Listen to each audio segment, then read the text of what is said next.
And with that, we will go ahead and start a quick presentation. Once we go ahead, you can, at the same time, keep asking questions. If there are any queries, you can put it into the inbox, which we'll discuss at the end of the session.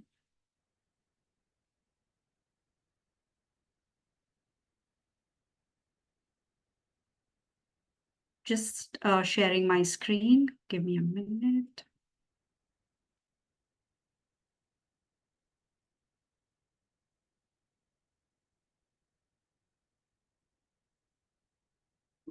Is the screen visible to everyone? Yes, doctor. Yes. So these are the different things that Proactive for Her is into. Okay, that's about me. We'll just skip that. Okay, so there are a lot of myths around the world as far as the periods are concerned, not just in India. So we'll quickly look around what those are. So in Italy, your dough doesn't rise if you cook when there's a disaster. In Romania, if you touch flowers, they die quickly. If you touch flowers when you're on your period, they die quickly. Sexual encounter while you're on your period will kill your partner, and what a way to murder. And there's no evidence for that. Your mother would recommend not to take a bath for 7 days in Argentina. My mother would kill me if I do that. If you touch flowers, they will die quickly. And that is something that they believe in Bolivia. Can anyone tell me what they believe in India?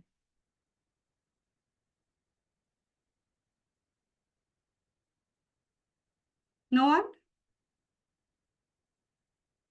It's the mango pickle season. No one tells you about this at home? It would really be helpful to just use the chat box.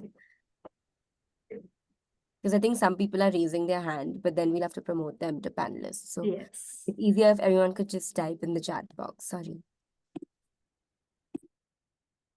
No?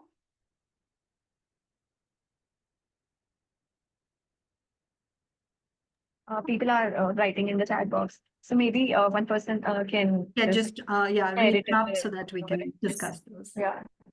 So we have over So here, someone yeah. we have don't wash your hair, don't see papa drying while they're on your period. We should not touch pickle. Yes. Pickle will get spoiled if you touch it whilst you're menstruating. If we eat mango pickle, we will get periods quickly. Okay, wow, there's a lot. Not to enter any religious place when you're on your period. You should wash your hair the day you get your period, and once you finish it, you should not wash it when you're on your cycle. There are lots of things even in India, but Also, at least we don't believe. Sorry, I'm just reading out what else. Yeah. Also, avoid entering kitchen. Do not go to the temple. Yeah. Wow. So at least we don't believe holding a bunch of flowers will wither them away. So let's quickly talk about how is a menstrual cycle. Now that we've said a menstrual cycle lasts for 25 days, it comes every 28 days. So a normal period can be anywhere from 25 days to 35 days. If it goes beyond 35 days or less than 25 days, then that is of concern. And if this variation in your period length is happening maybe once in a while, let's say once in a year or twice in a year when you had a stressful episode and all that, it is considered normal. But if it happens like that for 3 consecutive months is when you have to go in for a consult and get an evaluation done. So what are the different phases of menstrual cycle? We will start off with when the period ends. The moment the period ends, you enter into your follicular phase. In follicular phase, the first 14 days is the follicular phase. I'll just show it to you with this thing. Okay, this is your uterus. These are your fallopian tubes, and these are your ovaries. The cervix is here, and this is the vagina. So what happens each month? Once the period is done, the endometrial cavity. This is the endometrial cavity where the baby forms. This, because it has shed out the blood on the period, this starts becoming a little thicker, becomes a little fluffy and all that in anticipation of a pregnancy happening every month. So if there is a sperm waiting here in the fallopian tube, when the egg releases, fertilization happens, That embryo transfers down here, embeds itself into the endometrial cavity and forms a baby there. That is how it is. Every month we menstruate because fertilization does not occur. So the blood that we lose is this endometrial layer, which thickens every month, coming out in the form of period blood. So in follicular phase, what happens is ovary produces a number of follicles. The number of eggs are developed each month. One of them releases as a dominant follicle. The release is called ovulation. Usually, a woman is most fertile from day 10 of their cycle, from day 80. The ovulation usually occurs around day 14 of their cycle. That is called the ovulation date. But the ovulation period is usually a 7 to 10 days period. So once the ovulation happens, the egg releases. It stays there for a while, waiting for a sperm to fertilize. If that doesn't happen, comes down, comes here, and the progesterone hormone releases, helps in triggering a period start, and comes out and disintegrates in the form of period blood. So that is the luteal phase. Once the period starts, we are into our menstruation phase. The bleeding usually should last for about 3 to 5 days. If it is going beyond 7 days, or if the period flow is not, let's say, is filled with a lot of clots, then it is abnormal. Small amount of clots passed once or twice is normal. So what are the different hormones that work in different phases of the menstrual cycle. So these hormones help in regulation of the overall well-being of the body, just not our fertility or the menstrual cycle. They help in the texture, the skin, help in bone metabolism, help in the elevation of mood, stress, and all those things. Help in how well you sleep and whether there's a disturbed sleep or not, your menstrual cycle, and the fertility as well. So these hormones maintain the balance, which support the menstrual cycle to be normal, as well as for conception, maintaining the pregnancy and preventing any kind of menstrual disorders. So any fluctuation in the hormones can cause a haywire in how the menstrual cycle functions. So what are the things that are important for maintaining regular release of hormones in the quantity that is required for the body? So getting up at the same time and sleeping at the same time, this is maintaining a good circadian rhythm.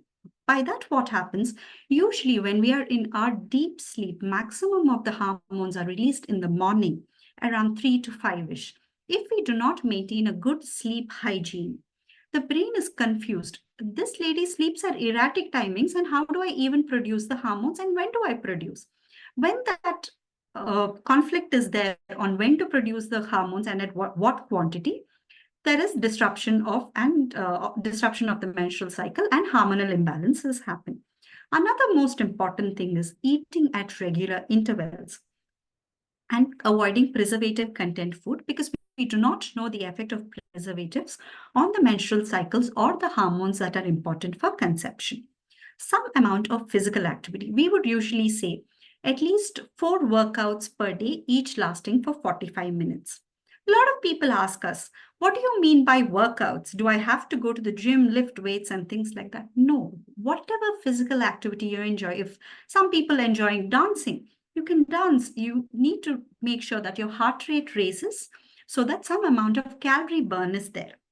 So what happens when there is regular physical activity is endorphins, which are happy hormones, release.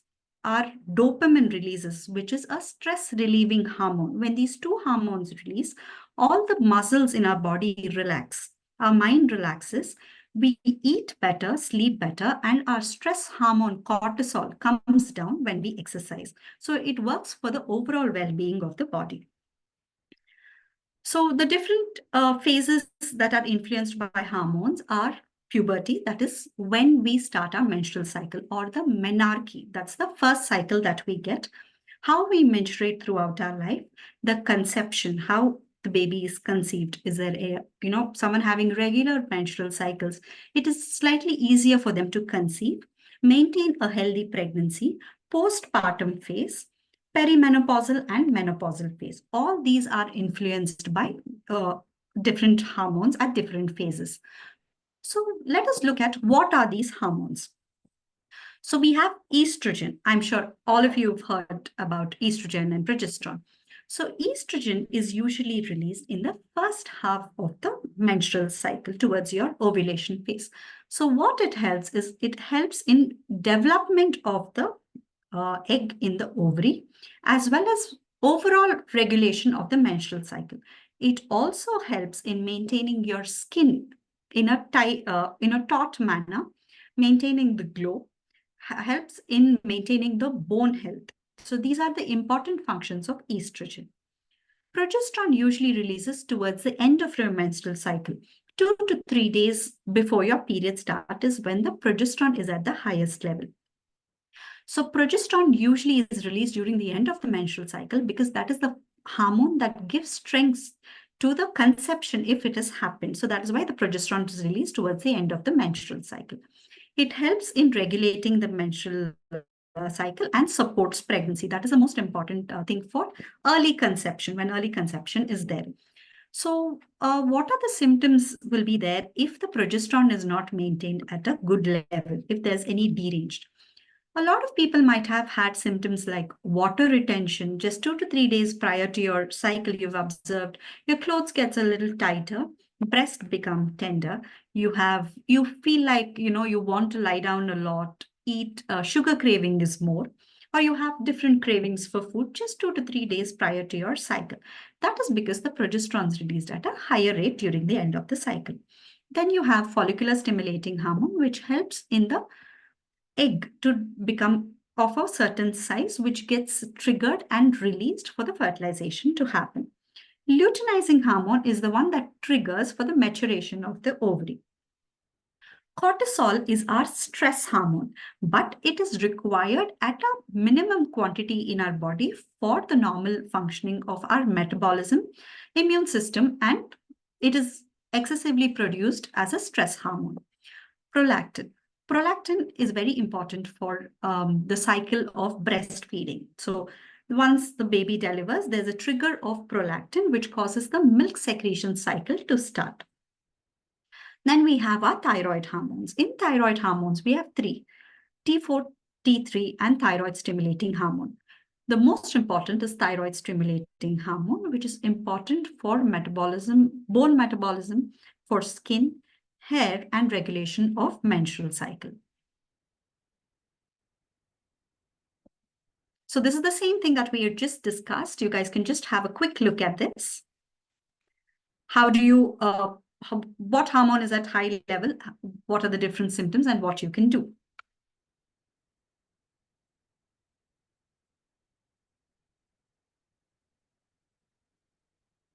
So menstrual phase is when you're bleeding, that is lasting up to 5 days. The hormones are at their lowest and energy levels are also low. So during this time, we usually tell women to take it easy, not to do strenuous stuff. If they're already used to doing workouts, then they can continue with that.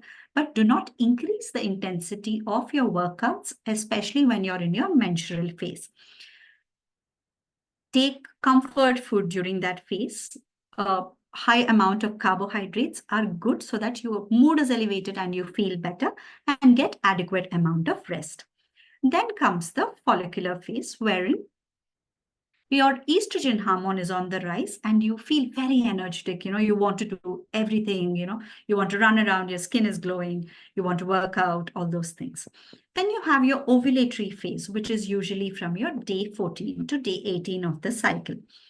This is the trigger of the egg happening from the ovary. So your energy levels are high. Again, you have that nice glow during your ovulation phase. This is the phase that we ask women to maintain sexual contact in case they are planning pregnancy, because the chances of pregnancy will be very high. Then comes the luteal phase, wherein you want to lie down, you feel you having some mood swings, some sugar cravings, water retention, and all that. So, you're just in preparation for the menstrual cycle to start.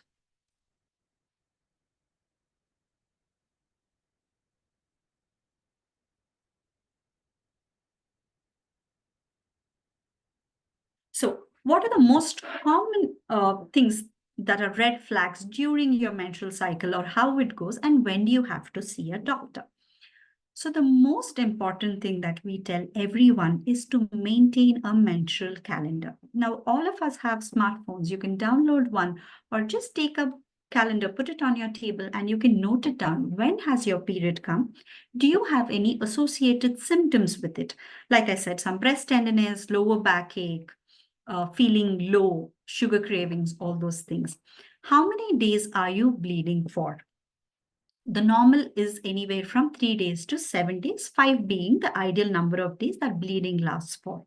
How many pads or tampons or menstrual cups are you changing per day? So that gives us a quantitative analysis of how much of blood loss is happening. If someone comes to us saying, Madam, I've changed a packet today, that is 8 pads in the last 4 hours, then it creates panic. That is not this normal amount of blood that has to be shed out during a cycle. That means there is some abnormality there, and that is why that lady is bleeding that much. So the number of times that you change the pad or soak a pad, or the number of times you have to change the menstrual cup, or the number of tampons that you're soaking, tell us the amount of blood that's being lost during the menstrual cycle. So what do we consider are irregular cycles?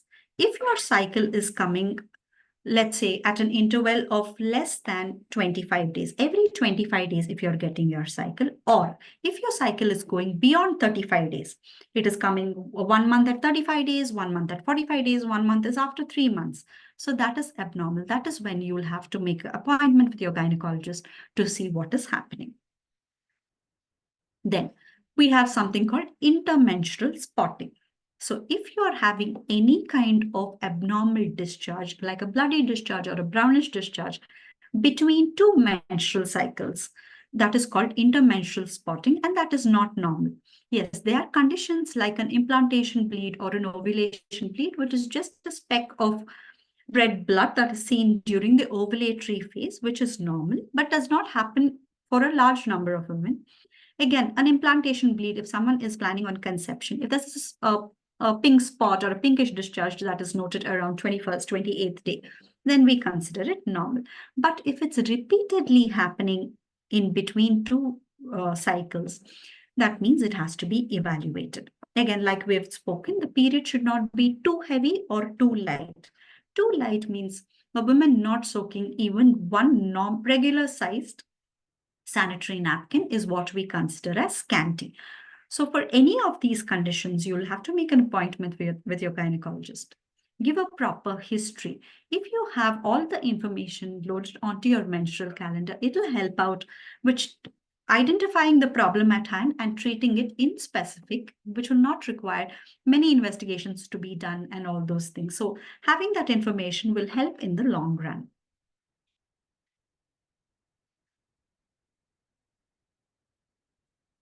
Then, menstrual hygiene, the topic that we are going to talk about today.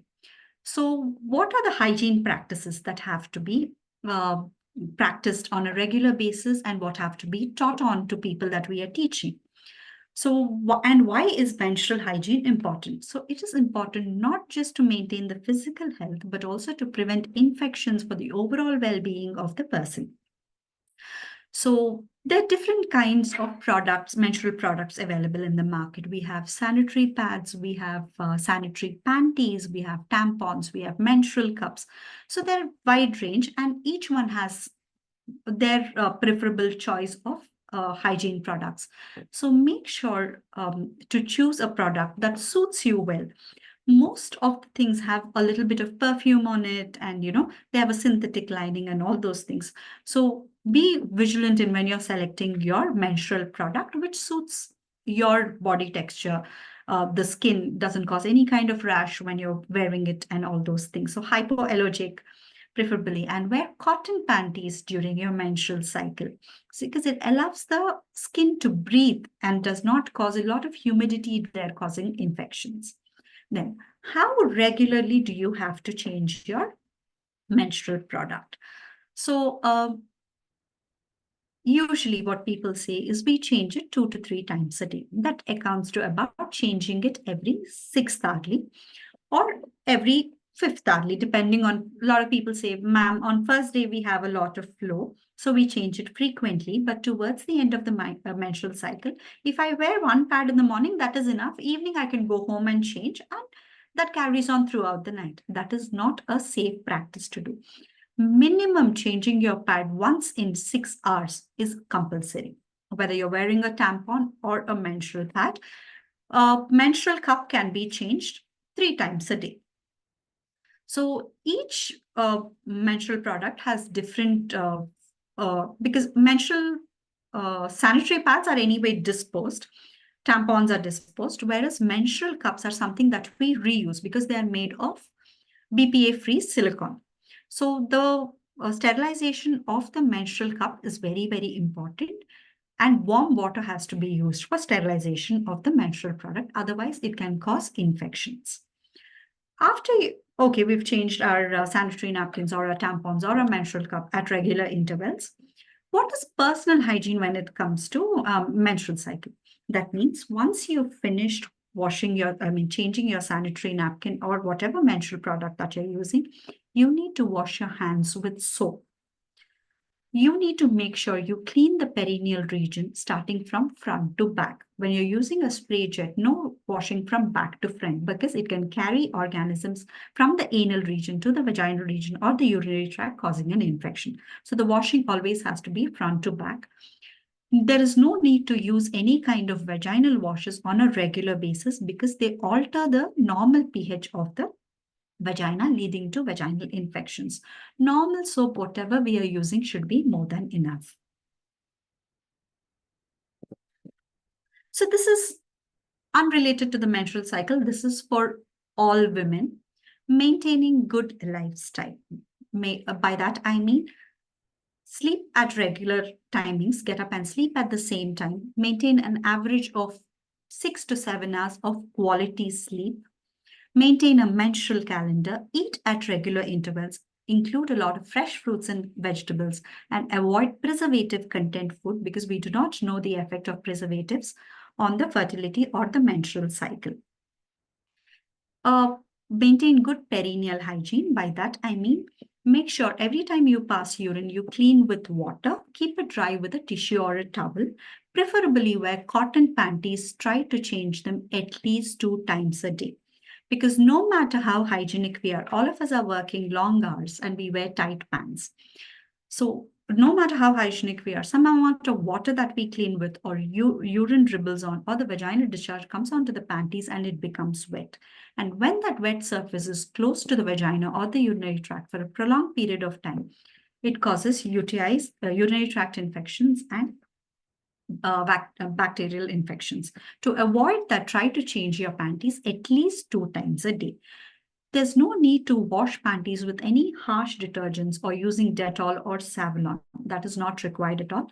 Normal detergent with some warm water should do. Then physical activity, at least 45 minutes of physical activity 4 to 5 times a week is what is recommended, and expose yourselves to the sun at least for some time. All of us, where we are fully clothed, we are indoors and we don't have any vitamin D exposure. Even if we are outside, all of us wear sunscreens and the absorption of vitamin D is not there. And it is very important for women to maintain their bone health. Because later on, once we hit our perimenopause and menopause, if the bones are not strong, we will have early onset osteoarthritis, have joint aches and all those things. So vitamin D is very, very important. And I think that's to talk about best practices of this thing. Now we'll go on to our interactive session.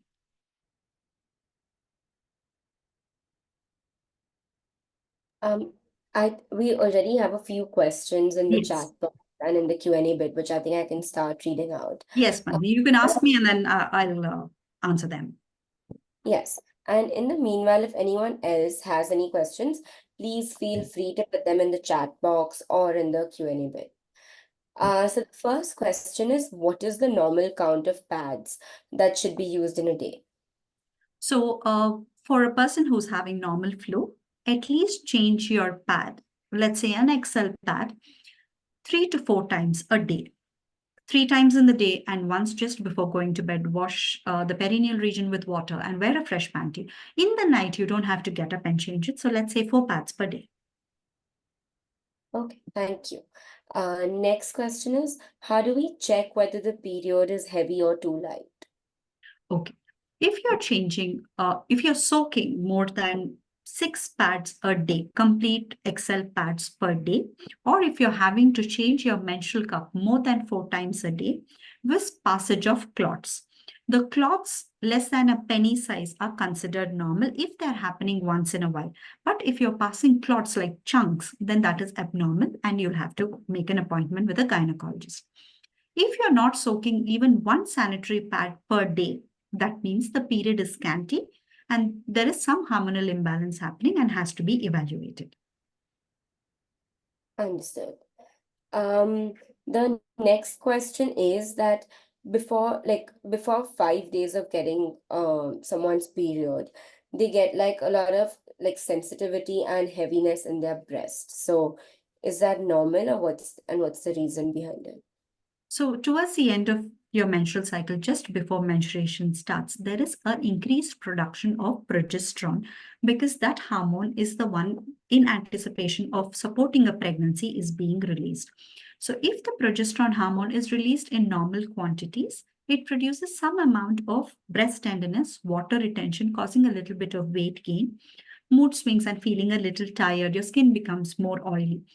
If these are under control, wherein you're not, there's no requirement to use a painkiller for the breast tenderness, if you're finding it difficult to wear your inner garments, all those things, then that can be taken as normal. But if there is a requirement arising where they find it difficult to wear inner garments, the water retention is so much that their normal clothes do not fit them, or they have excessive cravings or any aches and pains, they need to meet a gynecologist. Understood. Next is, can you please explain endometriosis and its symptoms and lifestyle habits to recover from it? So endometriosis is a huge topic. I will give you a broad outline of it. So endometriosis is a very painful condition. Typically, we have pain before your cycle starts, 4 to 5 days before your cycle starts, during your cycle and after your cycle. And these women also have pain during sexual intercourse. In severe cases of endometriosis, they have pain even when they are passing stools. So pain is one of their most important clinical symptom that they present to us with. Some cases we find the patients who have endometriosis also have endometriotic cyst. Depending on the size of the cyst, whether we operate them or not depends on. If it is just the pain that they've come to, then we start them on some amount of hormonal pills, monitor them for 3 months, see how the pain relief is, and then take it forward from there. Another thing that works beautifully for endometriosis is pelvic floor physiotherapy. Going to a certified pelvic floor physiotherapist who's going to teach you different exercises to work out your pelvic floor muscles will help in healing of endometriosis, for pain control of endometriosis, and for in case a patient suffering from endometriosis is planning on conception. But the different stages, the severity of it can only be seen once we do the scan and we do a physical examination. Thank you. Is there something that can be done for people who have like very heavy flow that affects them? Yes. Like So very heavy flow is not normal. There are different reasons why heavy flow happens. Either there's excessive proliferation of the endometrial cavity, which is because of hormonal imbalance. For people who have PCOD, some people who have PCOD have excessive bleeding during periods. People who have fibroids have excessive bleeding during periods. It sometimes, very rarely, can be a little familial. That means hereditary. Their parents, mothers had heavy periods, their siblings have heavy periods. Or heavy period can also mean there is some amount of, very rarely, some amount of clotting factor deficiency. That means usually when we get hurt, it gets clotted and a scab is formed. In people who do not have that clotting factor in the normal range, the bleeding keeps on happening. So we need to evaluate what is the reason for the heavy menstrual bleed and then treat it accordingly. Okay. Next question is, what is the normal tenure years? What's the normal tenure basically between the first and the last period? Like for how long does it normally last? So for Indian population now, we see girls as young as 9 years starting their first menstrual cycle. But the normal is anywhere from 11 years to 52 years is what the literature tells us. But because of different lifestyle changes and all that, the menopausal age is coming down. We see women as young as 47, 48 hitting their menopause, and girls as young as 8 to 9 starting their first menstrual cycle. So the duration of, how long your menstrual cycles are going to last always depends on the age at which you start your first menstrual cycle. Understood. And do we know, like, is there a specific reason for the steep rise in the PCOS or PCOD cases? So lifestyle is the most important reason for the increase in the PCOS cases that we see. And most of the PCOS cases can be very easily treated with just simple lifestyle modifications. Not all of them will require medication or long-term treatment plan. Most of them are because of, like how I said, not having a healthy lifestyle. Understood. So someone has said that their gynecologist says that they're having recurrence of PCOS, which affects getting pregnant. So how can that be treated? So we need to know what kind of PCOS we are dealing with, because we are different entities of it. Which hormone is, causing that PCOS? Is there any scan evidence of that? So depending on that, we'll have to plan out whether the periods are regular or not. All these things will help us to plan out our conception for her. Understood. And if like there's one person who said that she bleeds for more than 8 to 9 days, and she also has an irregular period cycle. So what could be the reason behind that? So the reason for prolonged bleeding is the irregular cycle. What happens when you do not get your period for, let's say, 50 days? The endometrial thickness keeps on increasing. Because there's no bleeding happening, there's no trigger of the progesterone hormone coming in. When that thickness increases beyond the normal range, and when the period starts, there's shedding out of a lot of endometrial thickness. All that has to come out. So the period is going to be prolonged, it's going to be painful, and it's going to be a little on the heavier side. So that is why regularizing the cycle is a very important thing. Got it. And is there something that can be done about adenomyosis, especially if it's leading to like heavy pain and heavy flow on third or fourth day? So adenomyosis is also a very painful condition like endometriosis. So now the treatment protocols are available to make it painless. If the person has completed their family and they're comfortable with getting a Mirena, which is a hormone-loaded intrauterine device. It is an OPD procedure.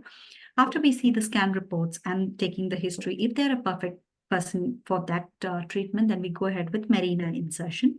Once the Mirena is put into place, which is an OPD procedure, and we do it at our clinic, the Mirena can be left in situ for about 5 years.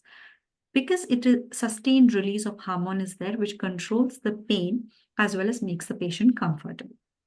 So they are treatment options to make the life of the women comfortable. The next question is that is it necessary to clean the vagina of every time you urinate?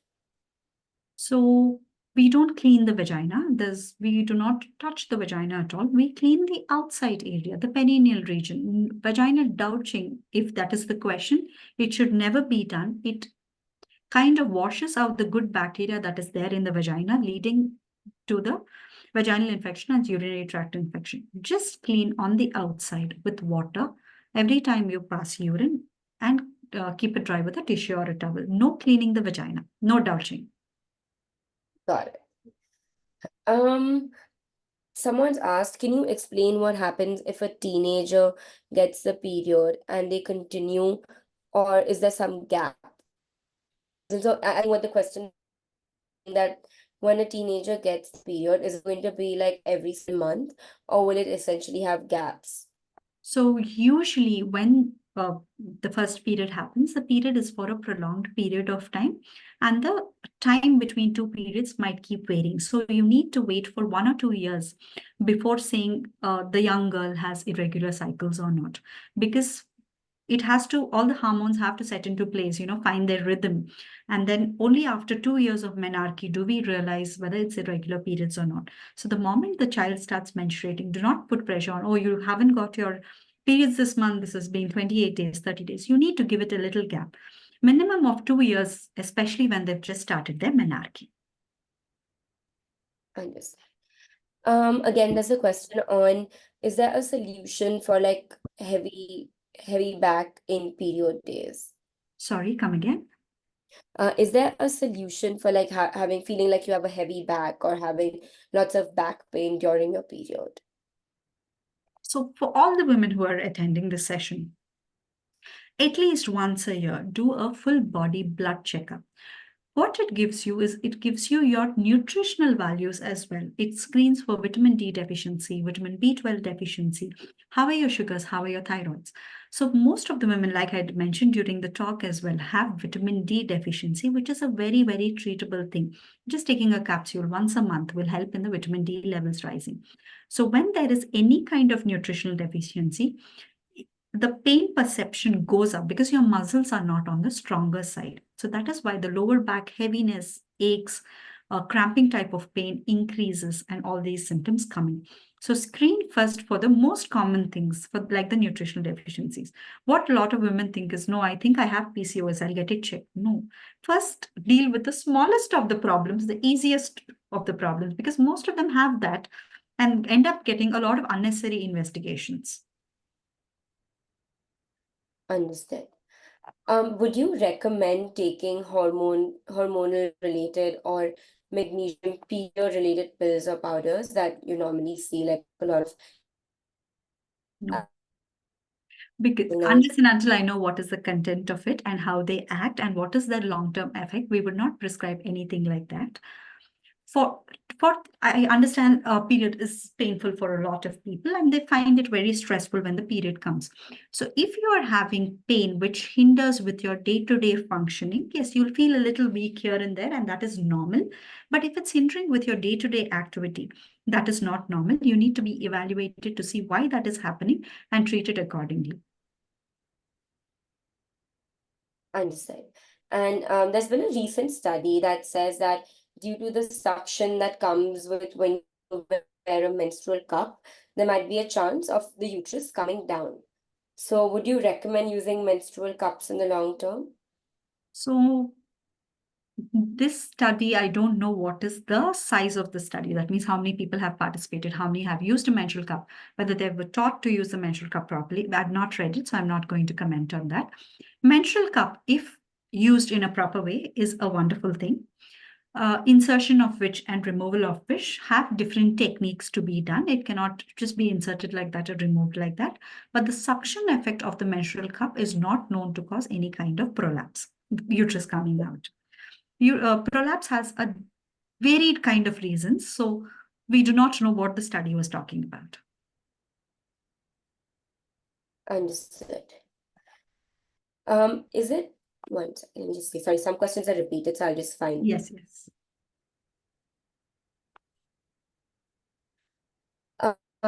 There's one question about there's a 13-year-old girl who always feels giddy before and after her period. So does it mean that she's at risk of something? And if yes or no, what steps can be taken? Is it just lightheadedness or does she have fainting spells is the most important questions. If it's a little bit of lightheadedness when she gets up suddenly from one position to another, that is considered normal. That is called postural hypotension, wherein because the blood flow is mostly concentrated towards the uterus, which is contracting and relaxing to shed out the menstrual blood, the other areas are a little under deficit. So drinking lots of water, keeping yourself well hydrated will help with avoiding those lightheadedness. But if the girl is having fainting spells or is losing consciousness, she needs to seek immediate medical help. Okay, thank you. Is taking painkillers for migraine before period okay every time? Yes. If it has been prescribed by a doctor, then yes. Usually the hormones towards the end of your menstrual cycles do cause a little bit of trigger for your migraine. So don't ignore it. Don't go through the pain. Take your medications if they have been prescribed. Understood. And are there any natural treatments for adenomyosis? Natural treatments, no. Depending on the severity of the adenomyosis that we usually see. The mild cases never come in to meet a gynecologist. They always wait for it to get a little severe, and only when the pain is intolerable do they come into the clinic.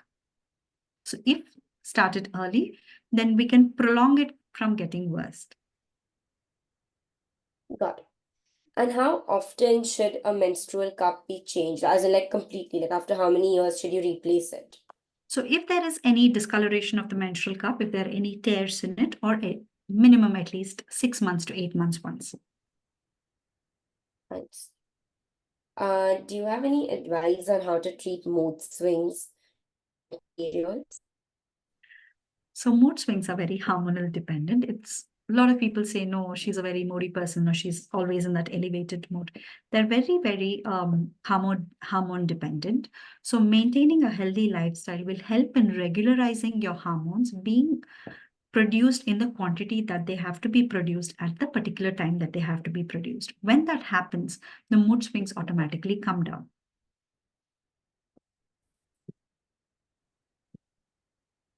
So, just a quick follow-up on the conversation we were having on the 30-year-old girl, 13-year-old, sorry, Yes. who was getting giddy before and after her period. We got a reply back saying that the doctor advised that they should wait till she's 18 for the treatment. Like I said, if it is just lightheadedness, then you can ignore it. Give her lots of fluids before and after her cycles, and make sure she's well hydrated and eats well. If she's losing consciousness, or if there are fainting spells, then you should not wait till 18 years of age to treat her, because that is not related to the menstrual this thing that's happening. Either she's having the fainting spells from the pain, or there's some dyselectrolemia that is happening, or there is some neurological issue. Okay. Understood. Okay, we have two last questions. One is heavy leg pains during period is normal. Neck pain in specific is not abnormal, because the muscles are a little on the tighter side, spasm, there's water retention and all that. You can have soreness of the neck, but if you're having cramping or you have a muscle catch every time you have a cycle, then that's not normal. Please screen for your nutritional deficiencies like your calcium, vitamin D, and vitamin B12. Okay, thank you. And lastly, how can we correct these hormonal balances that come to women? Okay. Like I said, PCOS, which is a very hormone imbalance problem, can be treated by maintaining a good lifestyle, sleeping at the same time, maintaining good sleep hygiene, eating at regular intervals, eating lots of fruits and vegetables and avoiding preservatives, working out at least 4 to 5 times a week, and stress control. Got it. All right, does using a copper T like increase the length of your periods? Like, what if someone's getting it for more than 10 days? So some people initially, when we put in a copper T, might have a little prolonged bleeding, which will not be heavy. Because it's not heavy, it might go on for a prolonged period of time, but that varies from person to person. The acceptance of the copper T is dependent from person to person. But if the flow is slight, not passing chunks of blood and things like that, for 7 to 10 days is considered normal. Okay. And is light brown color bleeding normal? If it is happening just before your period starts or towards the end of your menstrual cycle, then it is normal. That means the bleeding from the uterus has stopped. Whatever's collected in the cervix or the vagina is coming out in the form of brownish discharge. But if it is happening anytime between your menstrual cycles, it's not normal. Is PCOD curable or incurable?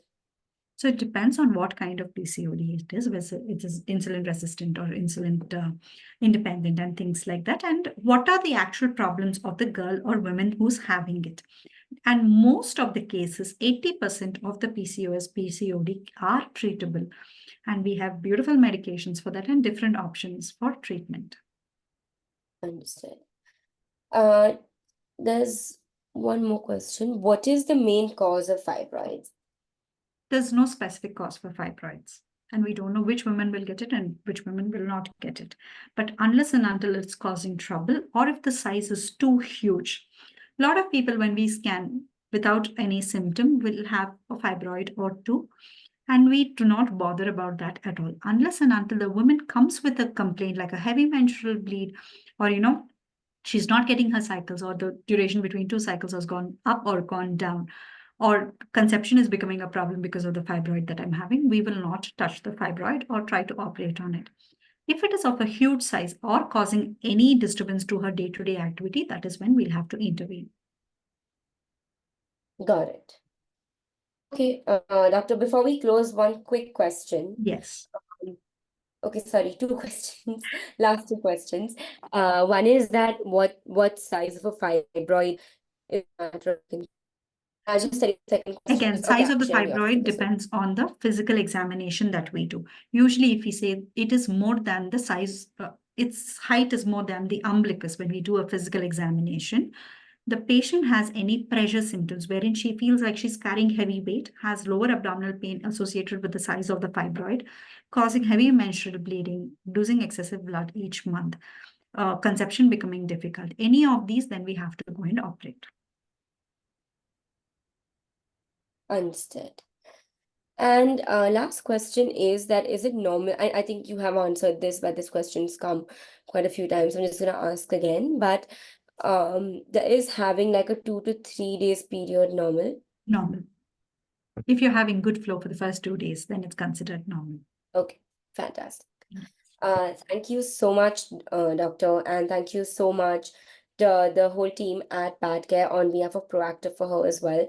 We're so happy that through you, we're also being able to spread this sort of knowledge to so many more women. And on to you, Pooja. Great. I think before people start dropping off, do you think it would be possible to take a picture if everyone can switch on their camera? Can we do that, Anthony? Unfortunately, Pooja, I think in this setup, Okay, no problem. That shouldn't be a problem. But maybe I think a few folks have just like a team is in their meeting room, and I think 30 people are sitting together. So if any sort of setups are there like that, please do take a picture, and you can send it to us, or you can put it on your social media, tagging Proactive for Her and Padcare as well. But yeah, thank you so much, Dr. Sahiti and Pantini, for Sorry, Pooja, yes. before you close, I think someone's asked, how can I get your appointment? Mhm. So, Shweta, you can go to the Proactive for Her website, go to Gynaecologist, or you can directly search for Dr. Sahiti's name and make an appointment. Yeah, maybe we can also send out an email post this session with these details so that they can easily Yeah. access Dr. Sahiti and make that appointment. So That- yes, great. So thank you so much. I think working in this field as well, I definitely learned a lot. So I'm sure everyone else definitely had a lot to learn. And yeah, so at Padcare, just apart from the recycling that we do, we truly believe that awareness plays a huge part in us solving this problem. For someone to be comfortable to dispose their sanitary napkin properly, or to be even aware of what happens to their sanitary pad, to be okay to talk about it, sessions like these are so important. And we'd really like to thank Dr. Sahiti, Proactive for Her, all our clients who have really logged in, made the time, sent it to their employees. It really means a great deal. I'm sure, I mean, it's great to see that, employers are looking to create this sort of a space for their employees. So yeah, thank you so much. This was a really great session. And we really look forward to doing many more sessions like this for different topics, and really hope to maybe one day we hope not to have an MHM day at all, that it becomes such a common thing that this day doesn't even exist, right? So great. Thank you so much. Definitely, let's do this again sometime. Thank you so much. Okay, bye everyone. Everyone, bye.